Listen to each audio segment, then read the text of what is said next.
दोस्तों, इस वीडियो में आपको बताऊँगा कि ओएमआर सीट कैसे चेक होता है। दोस्तों, बहुत सारे स्टेट में आज भी और अभी भी ऑफलाइन एग्ज़ाम होता है। तो ऑफलाइन एग्ज़ाम में दोस्तों आपको ओएमआर सीट में रखना होता है, चूज़ करना पड़ता है आपका आंसर। तो ऐसे में दोस्तों आप बहुत सारे गलती भी कर देते हैं, नाम फ़िल करने में, रोल नंबर में या फिर आंसर चूज़ करने में। कभी-कभी मान लीजिए एक क्वेश्चन के 4 ऑप्शन है उसमें, ए, बी, सी, डी, तो आप ए को भी रंग कर देते हैं और बी को भी रंग देते हैं। या फिर मान लीजिए दूसरे क्वेश्चन में सी को आधा रंग करते हैं। तो ऐसे में आपका आंसर वो चेक होता है या नहीं होता है, और होता है तो रिजेक्ट होता है तो फिर कैसे सही होता है, इस वीडियो में आपको पूरा विस्तारपूर्वक बताऊँगा। और ये भी बताऊँगा कि मान लीजिए कि आप आपने अपना रोल नंबर गलत लिख दिया, मान लीजिए मोड़ दिया, फाड़ दिया, तो फिर इसका चेक कैसे होता है? क्या ये रिजेक्ट हो जाता है? चलिए दोस्तों, मैं आपको बताता हूँ।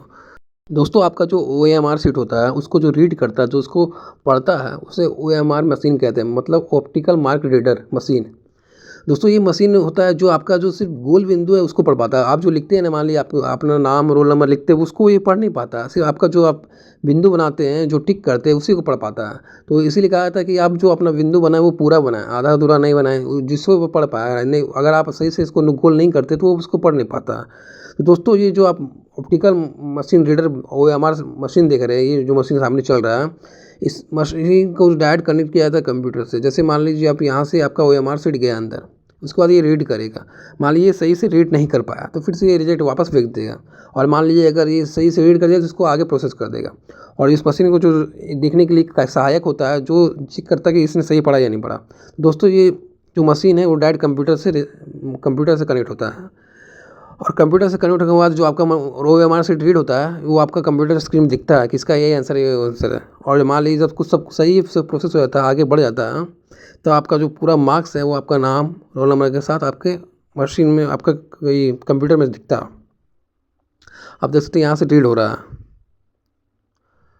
और मान लीजिए दोस्त रिजेक्ट हो गया तो क्या होगा, वो मैं आपको आगे बताऊंगा। कि मान लीजिए आपका नाम रीड नहीं कर पाया तो क्या होगा। पहले देखिए, यहाँ से आपका नाम रीड किया जा रहा है और फिर आपका जो नाम है, रोल नंबर के साथ आपका कंप्यूटर स्क्रीन में दिखेगा और आपका मार्क्स दिखेगा। उसके बाद जो ऑपरेटर होता है वो आपका काम आगे प्रोसेस करेगा। यहाँ से वीडियो में मैं आपको बताने वाला हूँ दोस्तों कि मान लीजिए आपका जो ओएमआर है वो रिजेक्ट हो गया। वो 3 कारण बताऊँगा क्यों रिजेक्ट होता है, और रिजेक्ट हो गया तो फिर क्या करते हैं। तो दोस्तों, सबसे पहला कारण ये है कि आप सही से फिल नहीं करते हैं। मान लीजिए आपका रोल नंबर है 450, मान लीजिए, तो आप क्या किए कि 4 को रखें पहला वाला में, फिर 5 को रखें, ऐसा कर दिए। देखिए, 2-2 बार रख दिए, किसी में आधा रंगे हैं, तो आपका जो है वो रिजेक्ट होता है। या फिर आप क्या करते हैं, जब सीट करते हैं उसको पूरा गोल नहीं करते, बाहर कर देते हैं, तब भी आपका क्या हो, एम आर सीट रिजेक्ट हो जाता है। लेकिन आप सोचते हैं कि रिजेक्ट हो कैसे हो जाएगा, फिर एग्ज़ाम तो मेरा कैंसिल होगा। नहीं दोस्तों, ऐसा कुछ नहीं होता है। 2-3 बार ट्राई किया जाता है, तो इसलिए आप अच्छे से फिल करें। मैं आपको 3 कारण बताता हूँ दोस्तों कि क्यों आपका ओएमआर से रिजेक्ट हो सकता है।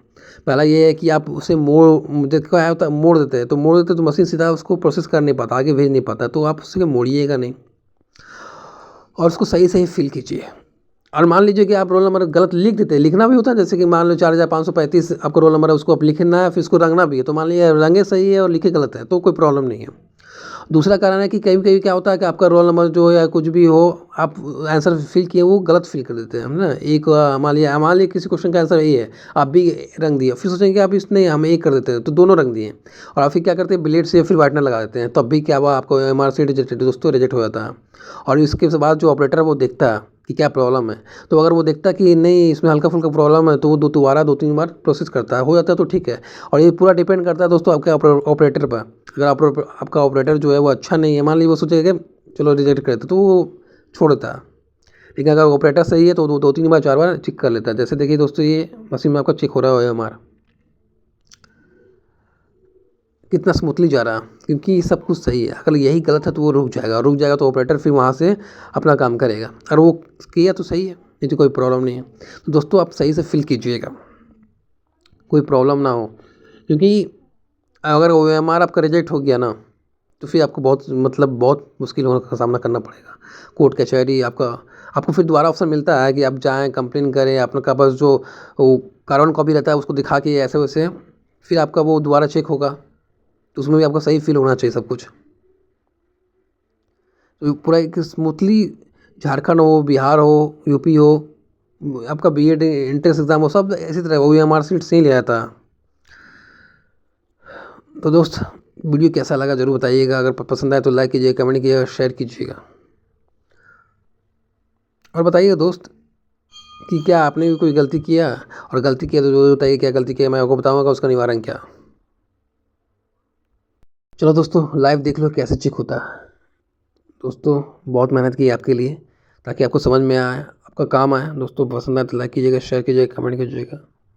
आपका एक सपोर्ट हमारे लिए बहुत ही इंपॉर्टेंट है दोस्तों। ऐसे ही आपका हेल्प करते रहे। धन्यवाद दोस्तों, आपको दिन शुभ हो। Take care, love you, bye.